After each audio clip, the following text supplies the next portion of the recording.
Hello friends, my name is Dina, and today you're going to listen to my story. I had the same mother-in-law problem that a lot of people here seem to have. Honestly, I was surprised to see so many entitled mother-in-laws roaming around. It is pretty scary. My mother-in-law Vivian is also an entitled and delusional woman.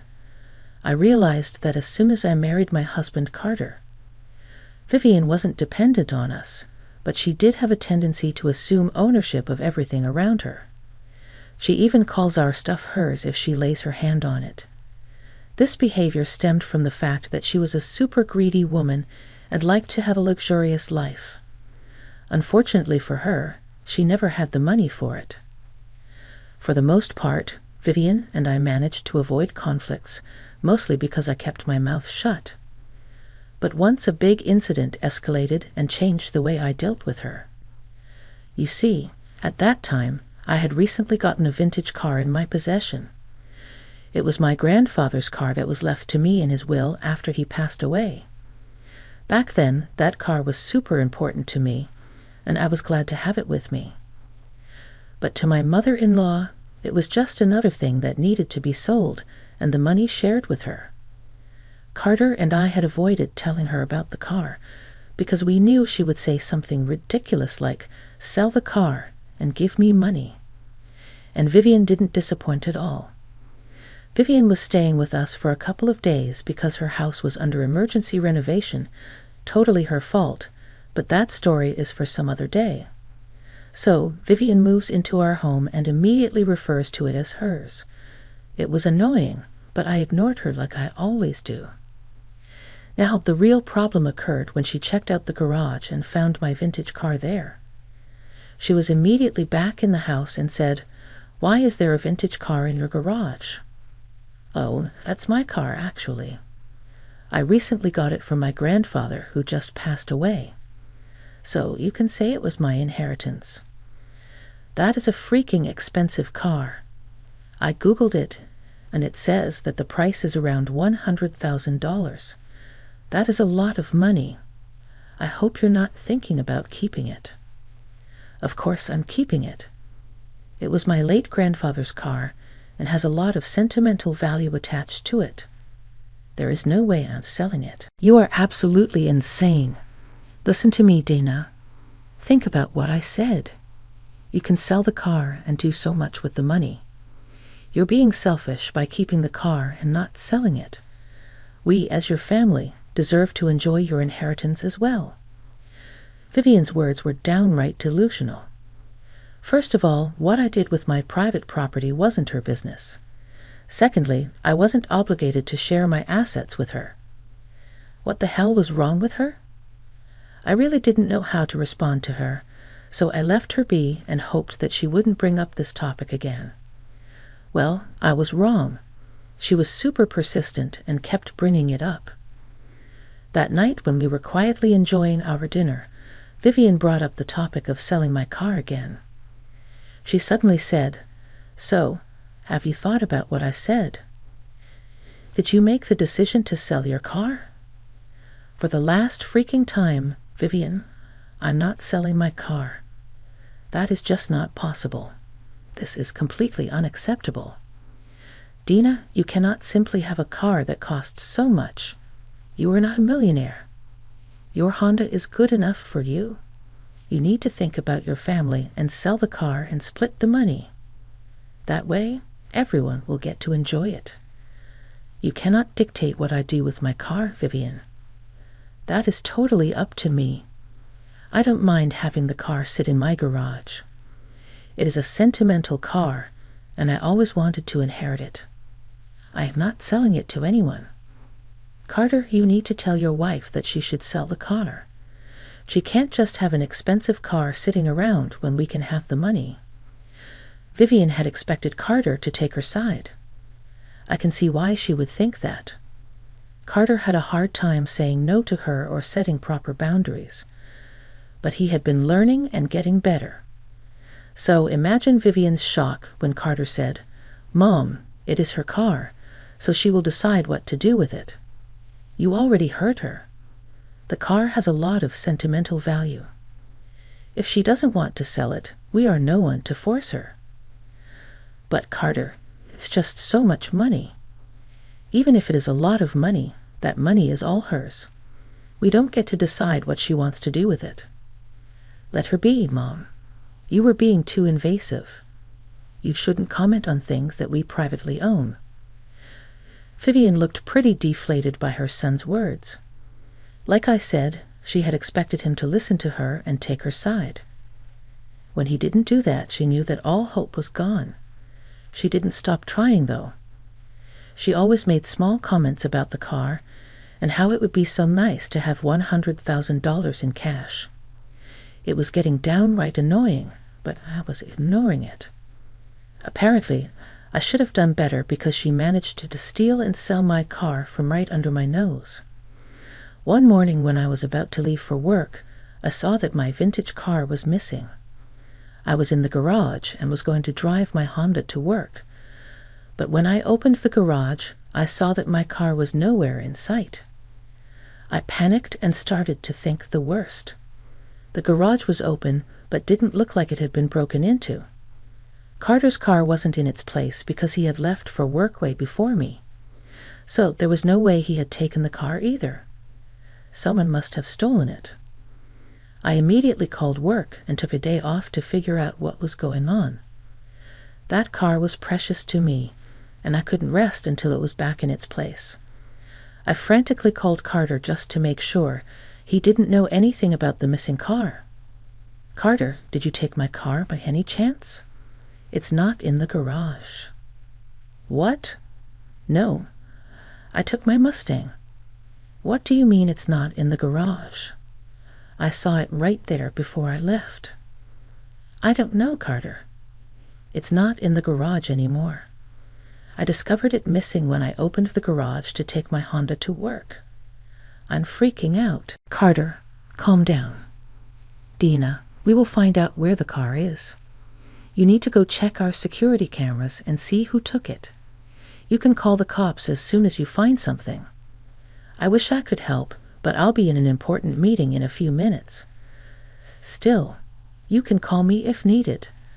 Carter calmed me down before telling me what I should do next. He was right.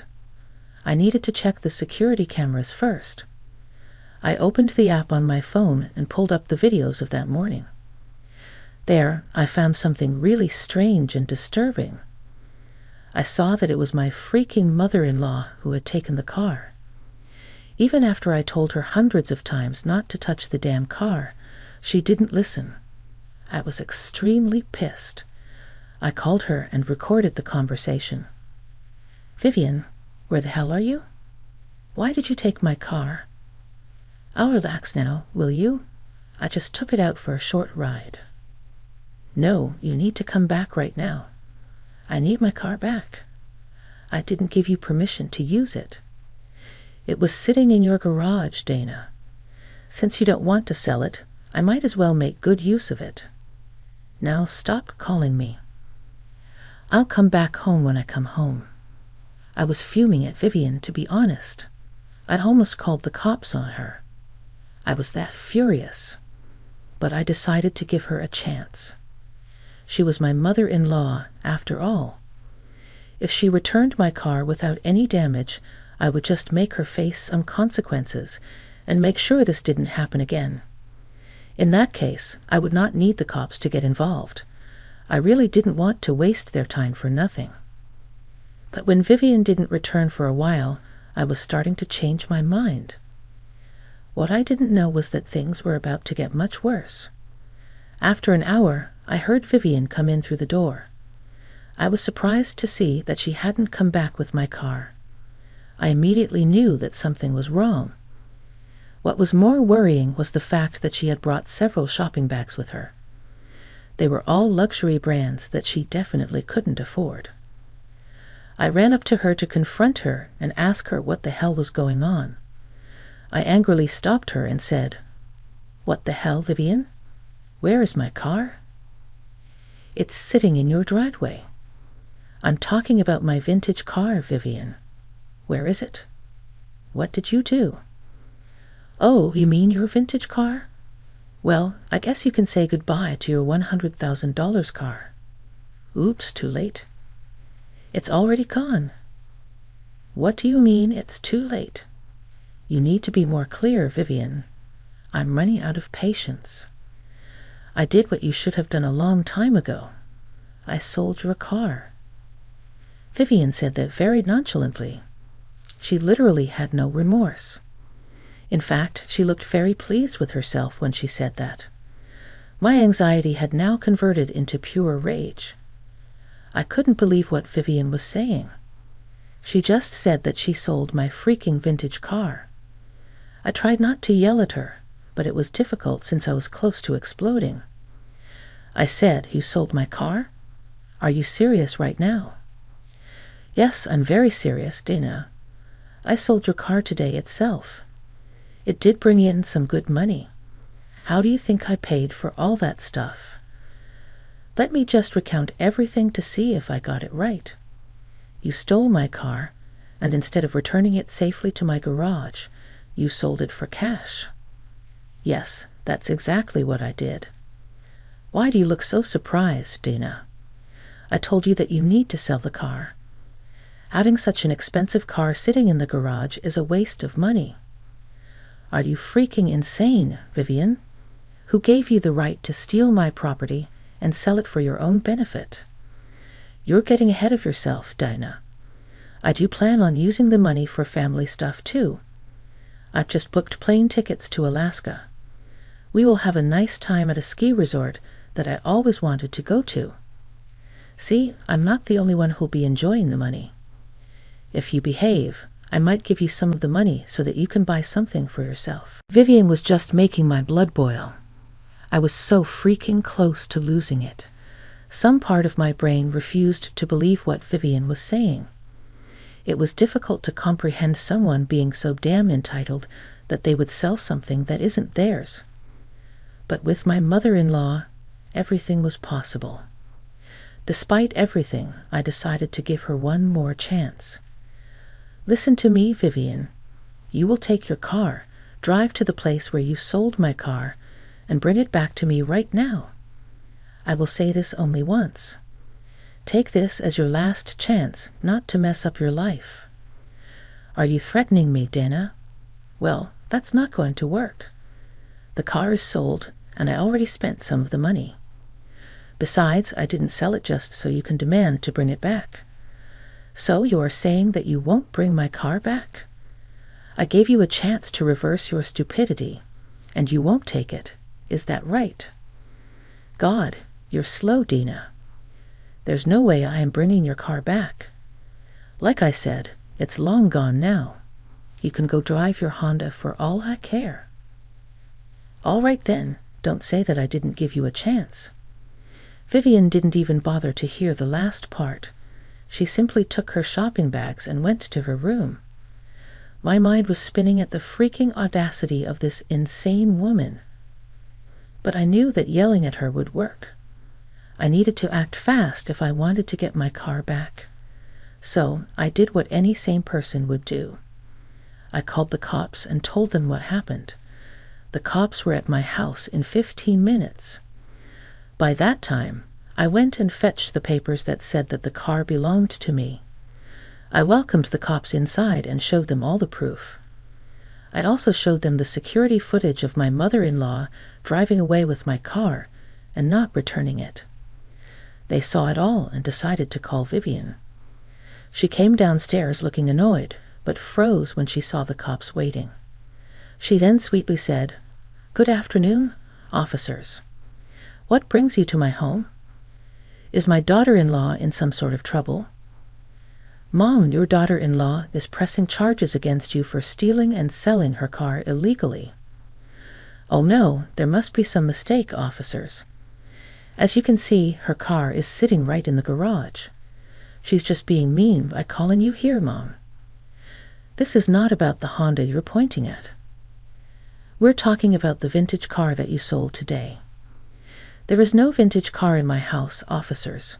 This might be some sort of misunderstanding. We are not that rich to own a vintage car, Mom. We literally have paperwork and video evidence of everything. Plus, there is insurance involved. There is no use lying to us when the officers made it clear that her lies wouldn't work. That way, B changed tactics. She came up with a different sort of lie. Honestly, it was quite amusing to see her invent some crazy stories to cover up her crime. She looked a little embarrassed and said, "Oh, that one, officers. I might have gotten confused. Yes, she used to own a car like that, but she asked me to sell it, so that's what I did." "Why the hell are you lying to the officers, Vivian? I never gave you permission to even drive the car, let alone steal it." "Dina, what the hell? You can't just change your mind like that. Are you doing this to trap me? That is so wicked. Officers, you must understand that Dina is trying to trap me. I swear she gave me permission to sell it." "Oh, really, Vivian? So how do you explain your phone call where I clearly said that you need to bring my car home, and I don't want you driving or touching it?" "What phone call, Dana? You're just talking nonsense."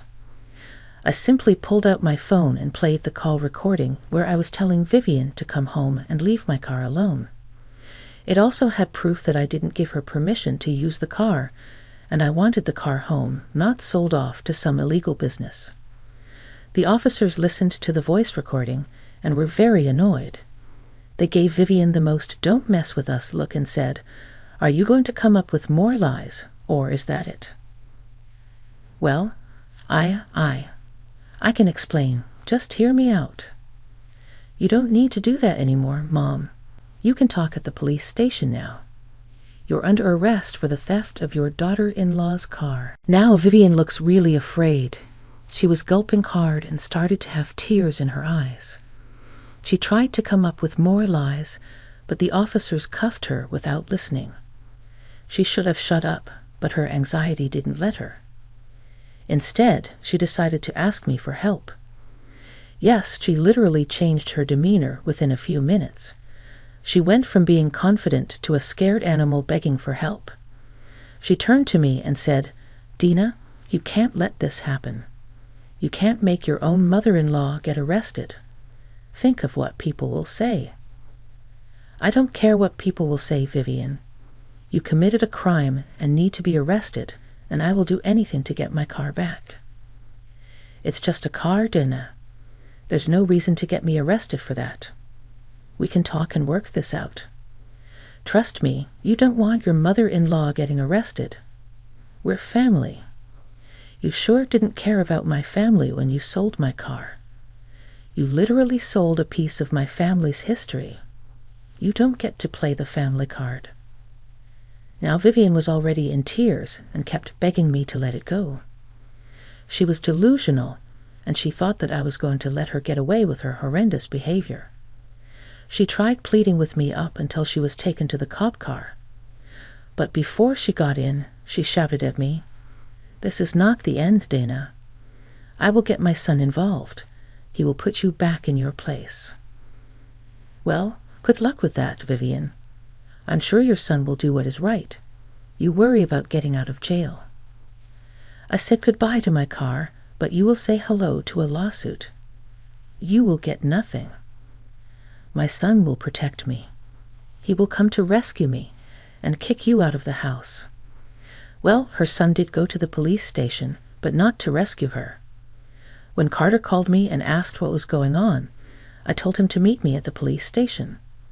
I needed to go physically file a case, so it would be better for me to meet him there. Plus, I wanted to see Vivian's face when Carter made his assessment of the situation. Carter and I met and went straight to Vivian. She saw him and started to cry. She said, "Carter, look what your wife has done. She hates me so much that she put me in jail. I cannot be here, Carter.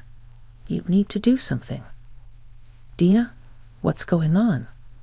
Why did you put Mom in jail?" "Hey, Vivian, want to explain to your son what you did with my car?" Vivian was now suddenly very quiet. She was thinking of an explanation that would make her look less bad. Unfortunately for her, she couldn't come up with anything. She remained quiet with her head down. Carter said, Mom, say something. Why are you quiet? What will she say, Carter? She stole and sold my car to someone. Then she came home with shopping bags and informed me that she has booked us a vacation in freaking Alaska. Wait, what? Mom, what the hell did you do? Oh, there was more, Carter. The cops got a name out of her. They contacted the man, and he said that the car had been damaged a little after delivery. So, this will be a big lawsuit. I can already see $1 million.